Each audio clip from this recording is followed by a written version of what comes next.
Good morning, Oklahoma. Welcome to Cow-Calf Corner.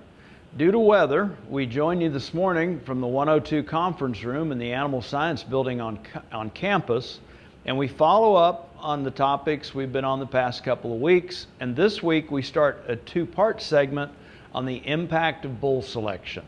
Again, this follows up to some of the material we've been covering. It's the time of year. There's a lot of bulls on the market. There's the opportunity to improve your genetic base through bull selection.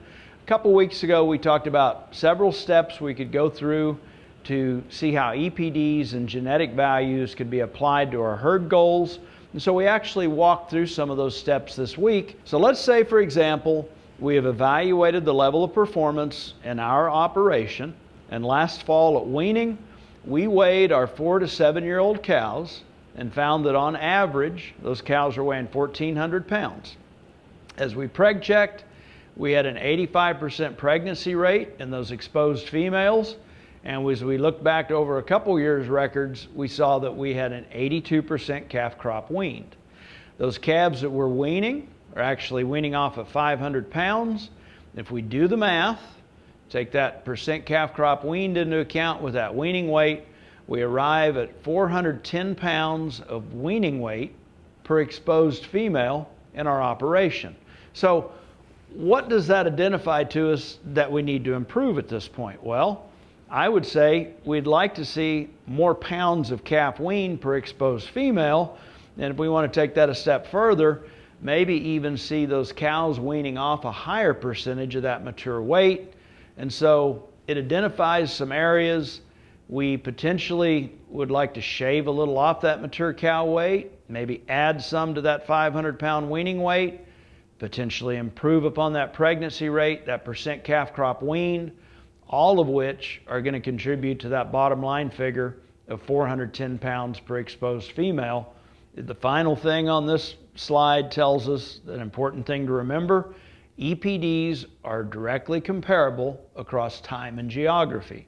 What does that mean to us? It means if we pull the registration papers and find that 5 bulls over the past 10 years are responsible for siring that cow herd and that set of calves that are performing at that level we just took a look at. If we look at individual numbers in here that are relevant to us, that first one, we see that those 5 bulls have an average weaning weight of 71 pounds. That's what we can equate to that 500-pound weaning weight. We see a HP column over here, which is a heifer pregnancy EPD. If we want to improve the fertility in our cow herd, long-term see more cows getting bred and a higher percentage of females weaning off calves, that is an EPD we can select for. A higher number indicates we should be improving fertility in the future. The mature weight of 1,400 pounds on the cows equates to this 88 overall average on these 5 sires that we used. So those 4 columns that we have bolded there, the weaning weight EPD, the heifer pregnancy, we're taking a look at milk EPD as well, and we know it's an average of 20 because we are going to be keeping daughters. And then we've got that 88 average mature weight EPD. Those are the things we're going to focus on and take a look at after we've looked up the average of those bulls we've been using relative to the bulls that are options for us to bring into our operation this spring. So we look at a couple particular options. We've got 2 new herd bulls here to consider. Herd bull number 1, the weaning weight column. His weaning weight sets at 71 pounds. It's the same as the weaning weight of the bulls we've been using. We take a look at his heifer pregnancy EPD. It's 15.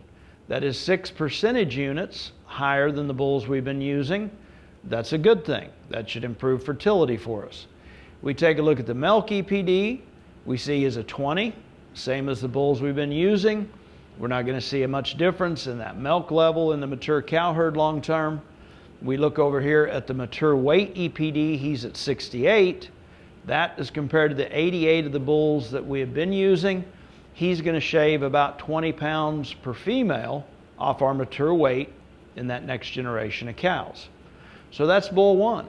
Bull number 2, in the weaning weight column, he sets at a 30-pound advantage compared to the bulls we've been using. We go over here to the heifer pregnancy. He's not going to lead to any change there in terms of fertility. He sets at a 9. He's got a milk EPD of 20. And then we take a look at that mature weight column. He's at 122. He's actually 34 pounds heavier. And it leads us to the question of which of those two bulls potentially adds more profit potential to us if we let him go to work for us in our operation. And that is the cliffhanger that we end with on this week's episode. Is it bull 1 or bull 2? You've got a week to think about it, and we'll see you next week when we talk about part 2 of the impact of bull selection. Thanks for joining us.